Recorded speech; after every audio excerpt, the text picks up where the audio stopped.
आज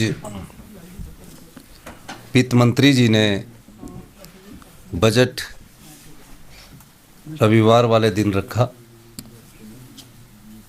और रविवार वाले दिन जब बजट रखा जा रहा था तो मैं इस पूरे बजट को बड़ी गंभीरता से सुन रहा था। और निश्चित तौर पर आज ही 16 फाइनेंस कमीशन की रिपोर्ट भी रखी गई। हिमाचल के इतिहास में ये आज एक काला दिन है। ये बात मैं इसलिए कह रहा हूँ कि प्रदेश जब बने था, छोटे राज्य और पहाड़ी राज्यों को रेवेन्यू की दृष्टि से नहीं आंका गया था और रेवेन्यू की दृष्टि से नहीं आंकने के बावजूद 1952 से लेकर हमें ग्रांट मिलती रही, आरडीजी के रूप में ग्रांट मिलती रही। और आरडीजी के रूप में जब ग्रांट मिलती रही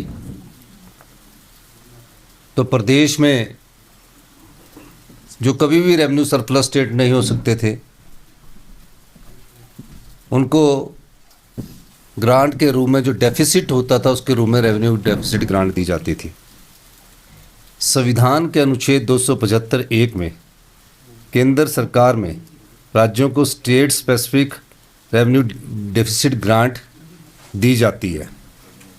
1952 से लेकर 15वें फाइनेंस कमीशन तक ये रेवेन्यू डेफिसिट ग्रांट प्रदेश को मिलती रही। तकरीबन 70 साल से ये रेवेन्यू डेफिसिट ग्रांट प्रदेश को मिलती रही और इस रेवेन्यू डेफिसिट ग्रांट के कारण प्रदेश की जो योजनाएं हैं, प्रदेश की जो विकासात्मक कार्य हैं, उनको अमल में लाया जाता रहा। रिपोर्ट 16 फाइनेंस कमीशन की रखी गई। हमें आशा थी, तकरीबन 4 बार में फाइनेंस कमीशन को मिला और इतनी ही बार में वित्त मंत्रालय में वित्त मंत्री जी से भी मिला। मैंने उनसे हमेशा ये अनुरोध किया कि जब हमें 16 फाइनेंस कमीशन जब रेवेन्यू डेफिसिट ग्रांट देगा तो टेपरिंग नहीं होनी चाहिए, यानी कि 5 साल के लिए एक सम्मान होनी चाहिए। और आप जानते हैं कि जो 15th फाइनेंस कमीशन ने रेवेन्यू डेफिसिट ग्रांट दी उसमें टेपरिंग हुई। टेपरिंग का कहने का मकसद मेरा ये है कि पहले वर्ष जैसे 11,000 करोड़ मिल गया, दूसरे वर्ष 10,000 करोड़ मिल गया, तीसरे वर्ष और 10,000 करोड़ मिल गया, चौथे वर्ष 8,000 करोड़ मिल गया और 5वें वर्ष आज इस वर्ष जो 25-26 का वित्तीय वर्ष चल रहा उसमें 3200 करोड़ रुपये मिल गया। यानी कि 11,000 करोड़ से हम 3200 करोड़ में revenue deficit grant 15th finance commission की आज पा रहे हैं। एकदम बजट में एक 3200 करोड़ रुपये मिलना प्रदेश की आर्थिक जो स्थिति है उसको पटड़ी में लाने में मुश्किल आती है। इसलिए आज जब आप रेवेन्यू डेफिसिट ग्रांट देंगे तो आपने इसको बराबर ही 5 साल के लिए रखना।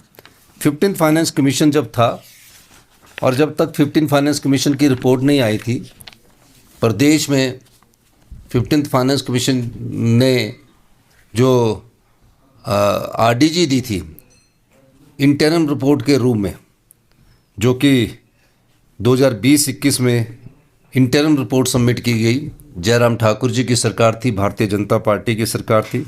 11,431 करोड़ रुपया इंटरिम रिपोर्ट में 15th फाइनेंस कमीशन ने हमें आरडीजी दी है। फिर 15th फाइनेंस कमीशन ने जब फुल रिपोर्ट आई तो 37,199 करोड़ रुपए की आरडीजी दी और 37,000 और 11,431 के हिसाब से ये टोटल 49,000 करोड़ रुपए के तकरीबन 48,000 49,000 करोड़ रुपए के करीब 2020-21 से 2025-26 तक प्रदेश को मिला। और प्रदेश में इस वर्ष जो आरडीजी आ रही है वो 3200 करोड़ रुपए आ रही है। 2026 से 31 के बीच में 2026 से 31 के बीच में भी 16 फाइनेंस कमीशन जो है वो आरडीजी को रिकमेंड करता है। हमने अंदाज़ा लगाया था कि पिछली बार अगर 48,000 48,500 करोड़ रुपए आया, तो इस बार 50,000 करोड़ रुपए आएगा और हर साल 10,000 करोड़ रुपया प्रदेश को मिलेगा। और मैं यही मांग करता रहा, हमें तो ये पता ही नहीं था कि आरडीजी ख़त्म कर दी जाएगी, हमें ये जानकारी नहीं थी। मैं सिर्फ किस लिए मिलता रहा ये भी मैं बताना चाहता हूँ। मैं ये बोलना के लिए मिलता रहा कि आरडीजी में इतना ज़्यादा बदलाव नहीं आना चाहिए। जब अब 16 फाइनेंस कमीशन आरडीजी को रिकमेंड करेगा तो एक समान आरडीजी प्रत्येक वित्तीय वर्ष में मिले। और जब मैंने 16 फाइनेंस कमीशन की रिपोर्ट्स पढ़ी तो उसमें आरडीजी को पूर्णतया ख़त्म कर दिया गया है। ये प्रदेश के लोगों के खिलाफ कुठाराघात है, प्रदेश के लोगों के दिलों पर चोट पहुंची है।